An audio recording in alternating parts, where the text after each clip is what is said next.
I always thought I hated going to the cinema because of the people you know. The popcorn crunchers, the incessant whisperers, the every 5 minutes phone checkers. But it turns out, I had never really experienced the truly unsettling parts of watching a movie in a theater until last Thursday. I had gotten off work a bit early, after wrangling a new copy machine into submission. By the time I walked out, the afternoon's intense sun had softened into that golden pre-evening light that almost feels edible. Figured it might be nice to catch a movie, decompress without the immediate need to resume real life. There's this old cinema house not far from where I work, almost hidden in plain sight amongst newer, flashier buildings, the Marlowe Theater. It hasn't yet succumbed to the digital age, still offers paper tickets, butter-drenched popcorn that smells like it could clog arteries at 20 paces, and seats that might have been plush luxuries 30 years ago. The peculiarities started at the ticket booth. The cashier, a skinny guy with deep-set eyes, didn't just hand over my ticket once I'd paid. Instead, he held onto it a beat longer than usual, peered over his spectacles, and said, "Enjoy the show, follow the rules." His tone carried a gravity that didn't match the smile he wore. Odd, but okay, man, whatever gets you through your shift. Entering the lobby felt like stepping back in time, the air tinged with a nostalgia that was heavier than the mustiness of old carpet. I was halfway through my bucket of popcorn before the first preview even rolled. The thing about previews is they're supposed to give you a taste of what's to come, right? Slick snippets of action sequences, emotional hooks. These previews were different, choppy, almost uncomfortably intimate, like someone's home videos that you shouldn't be watching. Faces that lingered a second too long, smiles stretching unnaturally wide without touching the eyes. As the lights dimmed further for the main feature, I noticed just how few people were in the theater. Maybe 12 in all. We were scattered across the seats, islands of personal space in the dim light. There's comfort in sparsity sometimes, or so I told myself. In the flicker of the movie starting, someone sat directly in front of me. Unusual choice, given the abundance of empty seats, but not unheard of. The chap was peculiarly dressed, all in gray, like static from a dead channel, and he carried the stoic demeanor of someone attending a lecture, not a casual movie screening. When he turned to glance at me, it wasn't with annoyance or confrontation, just an emptiness that shrugged off my existence. The film itself was. Bizarre isn't a sturdy enough word. It was shot like a documentary, but felt like fiction, traversing surreal and unsettling territory. A family dinner where no one spoke, just smiles pasted on as they ate in eerie silence. The scraping of cutlery against bone china filled the cinema, far louder than it should have been.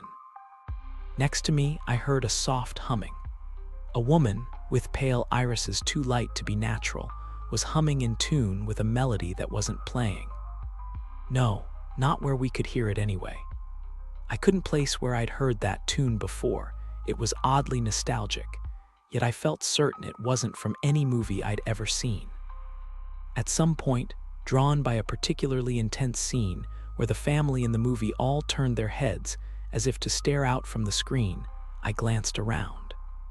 Everyone was entirely still, entranced or maybe trapped by what they saw. The air felt thicker, charged with a tension that made my skin crawl. I decided on a restroom break, anything for a brief reprieve.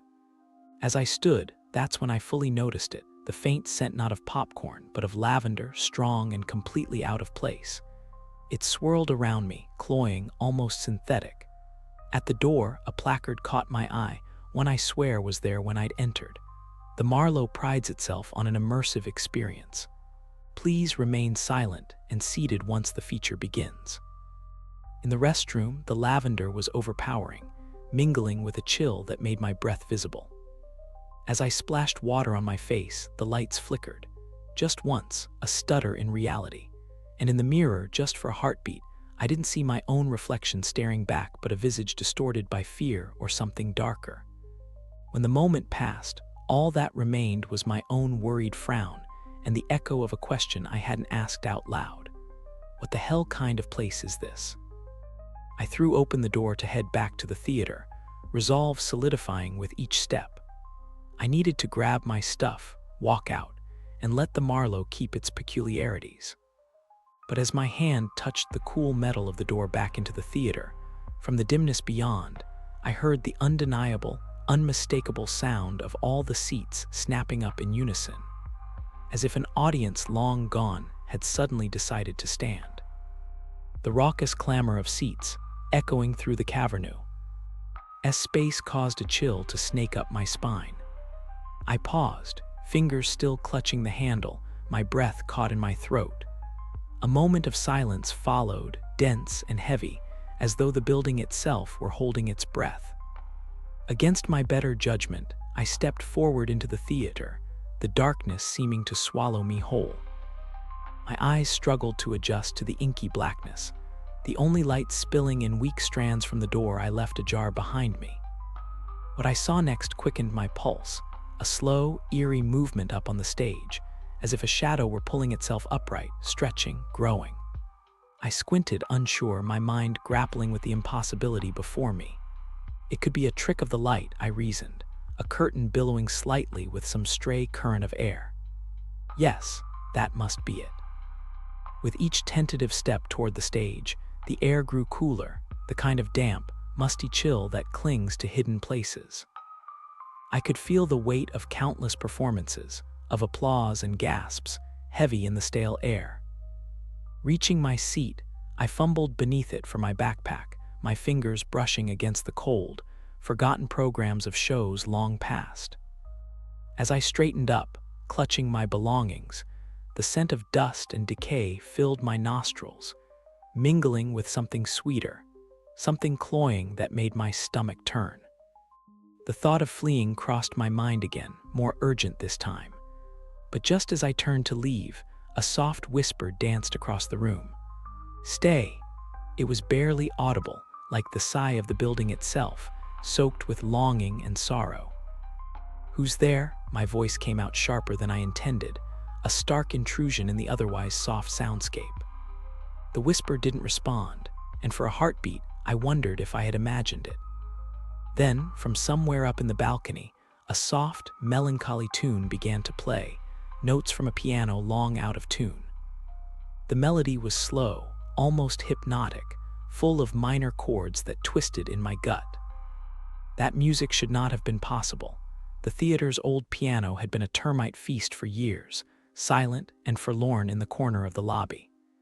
Yet here it was, filling the vast space with a sound that was both beautiful and wrong.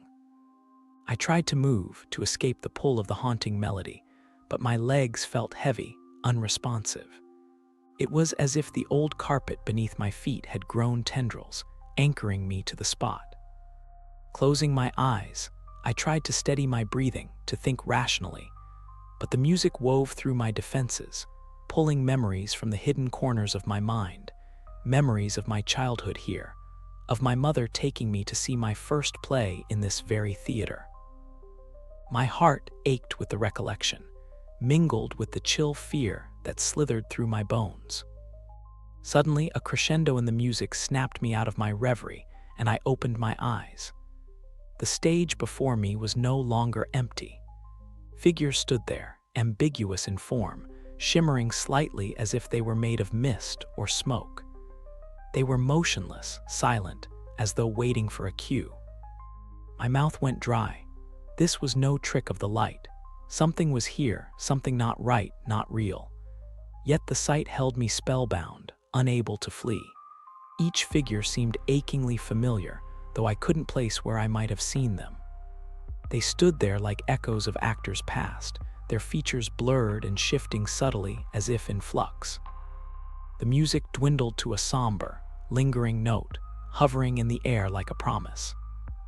As it faded, so did the figures, dissolving into the air just as mysteriously as they had appeared. But even as the darkness reclaimed the stage, the feeling of their presence lingered, a palpable heaviness in the air. Suddenly feeling very alone, I clutched my backpack closer and edged backward toward the door, every small sound amplified in the ensuing silence. The forgotten draft caressed my neck again, urging me forward, out of the haunted embrace of the Marlowe. But just as I reached the exit, the dull thud of something hitting the stage made my heart leap into my throat. I turned instinctively, despite every screaming fiber of my being telling me not to look. The spotlight flickered on, casting an intense circle of light on the stage where a single chair now lay overturned, as though thrown, discarded after an angry, unseen tirade. Behind me, the door to the safety of the outside world clicked shut, plunging me into darkness. I was alone in the enveloping black, the presence of the theater pressing in, suffocating, as if it had been waiting just for this moment to claim me. My heartbeat echoed, almost louder than the soft, insidious whisper of the theater's curtains as they shifted in a draft I couldn't feel. My eyes strained against the dark, attempting to make shapes out of shadows, my palms slick against the flashlight in my pocket. I clicked it on. The beam seemed feeble, swallowed immediately by the cavernous emptiness of the old vaudeville stage before me. Hello, my voice was a stranger. Brittle and too loud. Silence greeted me, followed by the soft, mocking applause of a lone spectator somewhere in the sea of seats. I spun around, the flashlight beam skittering across the dusty velvet of the theater seats. Empty. All empty. I should leave, I thought, but my feet betrayed me, carrying me deeper into the auditorium. Each step towards the stage felt like wading through molasses, the air thick with a foreboding that pressed cold fingers against my spine. The stage itself was an altar of sorts, set with objects that didn't belong. An old baby doll with one eye, a rusted pocket watch, a pile of yellowed papers. The flashlight flickered, not now. I tapped it against my palm and it steadied. My heart did not. A sound, a low, dragging step, came from behind the stage curtains.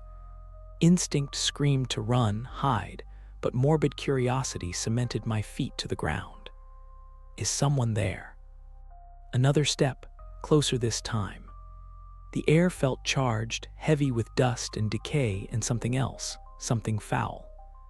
I swallowed back the taste of copper in my mouth, raising the flashlight once more. The curtain moved. A figure hobbled into the dim circle of light.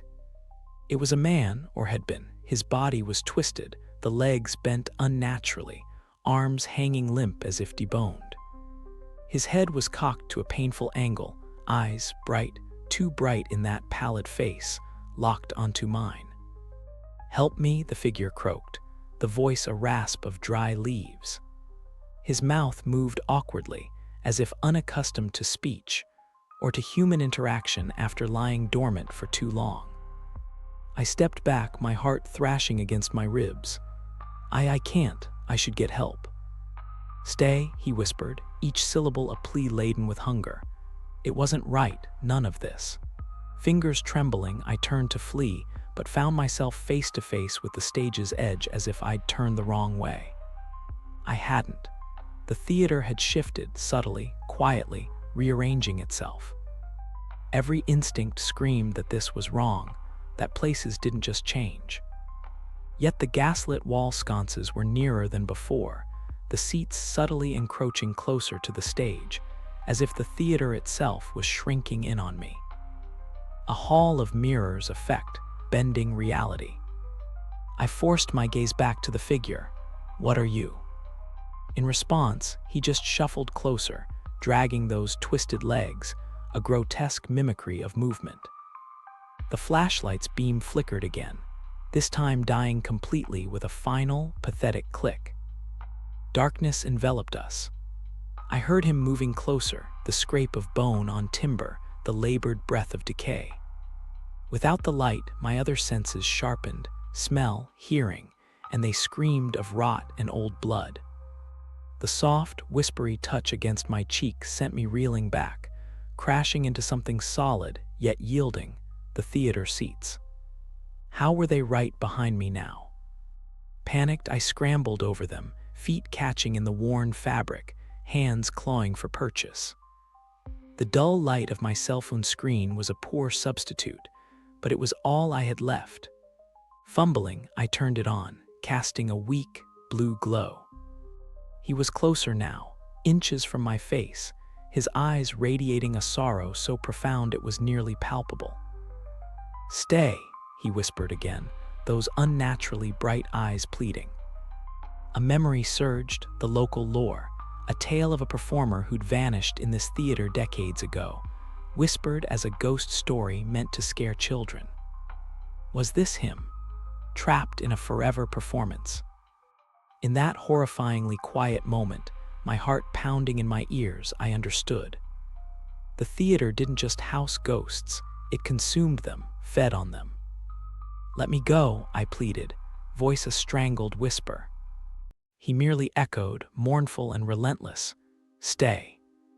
And somewhere in the darkened, rose behind us, something giggled.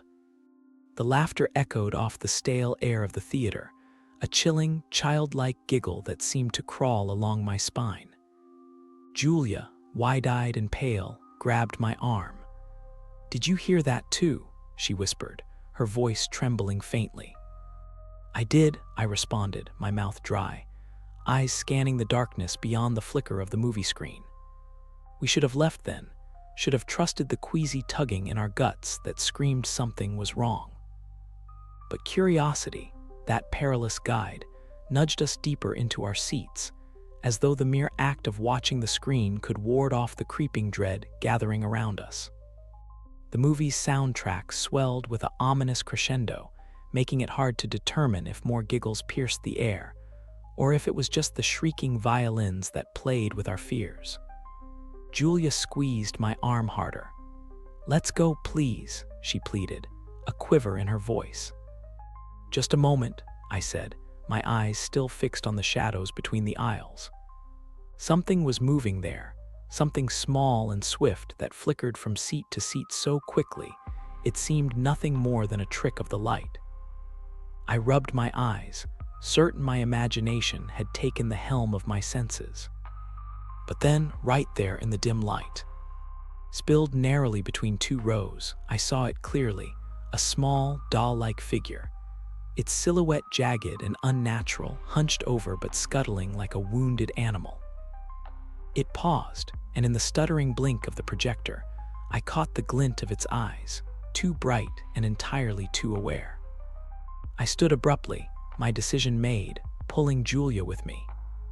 "We're leaving," I stated, more to convince myself than her. We shuffled quickly toward the aisle, the sticky sound of our soles peeling off the soda-tacked floor playing a discordant rhythm with our hastening hearts. As we neared the exit, the temperature seemed to drop, brushing our skin with cold fingers. There was a smell, too, sweet and rotten, like overripe fruit left to fester in a closed room. I tried to slow my breathing, to calm the rising panic by telling myself it was just old popcorn and spilled drinks fermenting under the seats. But the stench grew stronger, now mixed with something metallic, something like blood. We were almost to the door when a sudden cold gust swept through the theater, extinguishing the emergency lights with a hiss that sounded almost like satisfaction. The screen flickered and went out, plunging us into blackness so dense it felt like a tangible force, pushing against us, swallowing every sliver of light. "Run!" Julia screamed next to me, her voice laced with pure terror, propelling us forward. We ran, blind and half-crazed, hands outstretched, colliding with forgotten coats draped over seats, stumbling over uneven floors until we burst into the lobby.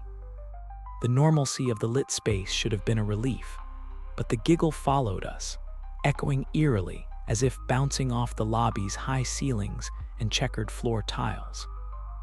The night manager glanced up from his crossword, a puzzled expression crossing his weathered face.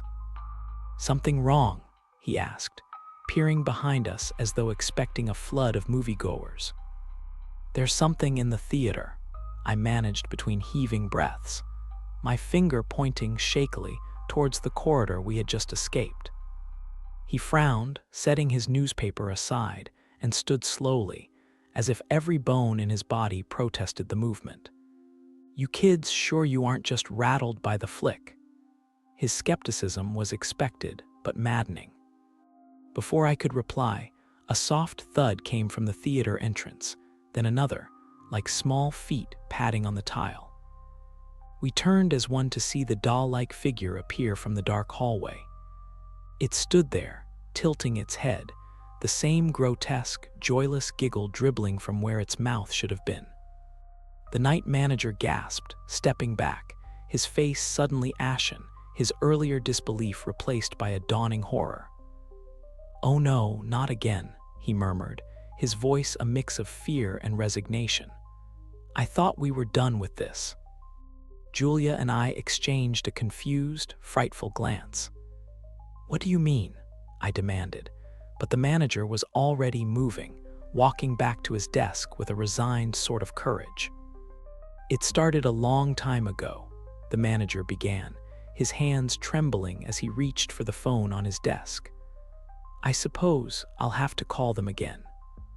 As he dialed, the figure in the doorway moved slightly, its head raised as if listening, its giggle now a low hum, unsettling and constant. We stood, frozen and silent, waiting for help to arrive. The giggles of the figure shadowing every moment like a dark reminder of whatever haunted tale we had unwittingly become a part of.